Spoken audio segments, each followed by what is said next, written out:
పల్లెర్ల రవి తెలంగాణ రాష్ట్ర ఆటో కార్మిక trade union president గా మరి ఈ రోజు మరి జేఏసీ ఏదైతే పిలుపునిచ్చిందో దానికి పిలుపు మేరకు మరి ఇలా భిక్షాట కార్యక్రమం చేపట్టాము। ఈ నాచారం చౌరస్తా నుంచి మరి ఉప్పల్ అప్పిగూడ ఈ ఏరియాలో మొత్తం భిక్షాటో కార్యక్రమం చేపడతాం। ఇలా ఆటో మహాలక్ష్మి పేరుతో మరి వచ్చిన కాంగ్రెస్ మరి ఆటో కార్మికుల పొట్టగొట్టింది। అదే కాకుండా మరి అలా ఎలక్షన్ల ముందు హామీ ఇచ్చిన మరి రేవంత్ రెడ్డి గౌరవ ముఖ్యమంత్రి మరి 12,000 అన్నాడు। మరి 12,000 ఏ విధంగా ఇస్తాడు ఏంది అనేది 11 నెలలు అవుతుంది, కానీ ఇప్పటి వరకు ఆ 12,000 మాటే ఉనికే లేదు।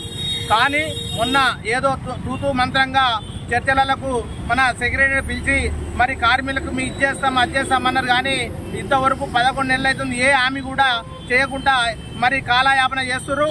మరి కాలయాపనే కాకుండా ఇవాళ గత 10 సంవత్సరాల నుండి మరి ఇదొక భాగమైతే గత 10 సంవత్సరాల నుంచి ఓలో, ఊబర్, ర్యాపిడ్ లాంటి కొత్త యాప్లు తెచ్చి మరి ఇవాళ ఆటో కార్మికుల పొట్టగొట్టి ఇవాళ జీవనోపాధి లేకుండా మరి ఇవాళ స్కూల్ ఫీజులు కట్టుకోలేక, పిల్లల ఫీజులు కట్టుకోలేక, ఇల్లు కిరాయి కట్టుకోలేక, మరి ఆటో ఈఎంఐలు కట్టుకోలేక మేము అప్పుల పాలయ్యి రోడ్ల మీద పడి మరి ఈ రోజు ఏదైతే ఈ నిరసన కార్యక్రమం చేస్తున్నామో మరి ప్రతి గవర్నమెంట్ ఎంప్లాయీకి సంవత్సరానికి ఒక ఇంక్రిమెంట్ వస్తుంది, మరి 12 సంవత్సరానికి ఒకసారి ఇంక్రిమెంట్ వస్తుంది, డిఏ వస్తుంది। కానీ ఒక ఆటో కార్మికునికి సంవత్సరానికి ₹1 పెంచమని మేము ఎన్నోసార్లు మొరబెట్టుకున్నా కూడా 11 సంవత్సరాల నుంచి ఇప్పటి వరకు కూడా ₹1 పెంచలేదు।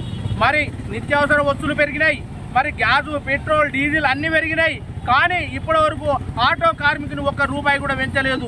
ఎందుకు మరి ఆటో కార్మికుని మీద ఇంత విపక్ష? మరి గవర్నమెంట్ దీని మీద వెంటనే చర్య తీసుకోవాలి।